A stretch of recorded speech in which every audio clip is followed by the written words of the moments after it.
One of my colleagues from Texas was saying that this led to 2 more white representatives being sent to the House of Representatives.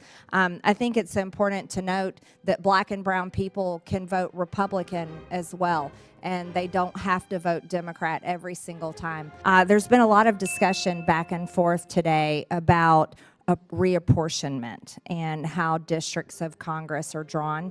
There's also a lot of discussion going on about how much federal dollars goes to different states based on the number of people that are counted up in the census and assigned to these states and districts.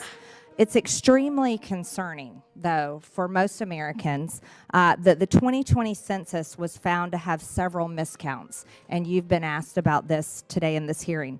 Even more concerning is the fact that most of the miscalculations either benefited blue states with overcounts or harmed red states with undercounts.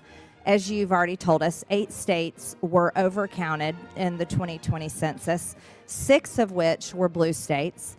6 states were undercounted, 5 of which were red states. Mr. Santos, understanding that you were not the director yet in 2020, why do you think these miscounts happened? The miscounts occurred just as a matter of course of any decennial census. No census has ever been perfect, but they've always been good enough for the purposes that they're intended. So this is simply how things shook out. There was absolutely no consideration of red, blue, purple, or whatever. We simply stuck to our mission to count, to do a complete count. We did our quality checks, and we published the data to the president.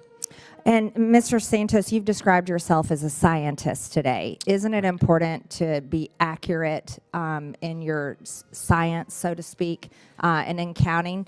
Also, there's an actual law, Sentencing Reform Act of 1984, that really is your job to fine people $5,000 for refusing to answer questions on the census. Was this a law that you enforced? Did you enforce this law in states that were overcounted and states that were undercounted after the census? Yeah, we are a statistical agency, not an enforcement agency, so we've never enforced that. So no one was fined. So there were overcounts, there were undercounts, and no one was fined according to the law. And the numbers shook out and were accepted. Many of my colleagues have brought up the fact that Article 1 of the Constitution requires a census every 10 years to determine how many congressional seats and electoral votes states receive. This is incredibly important. In Congress, with close party margins, this apportionment can be the difference between being in the majority and being in the minority. In tight presidential elections, thankfully this one wasn't tight at all. President Trump overwhelmingly won.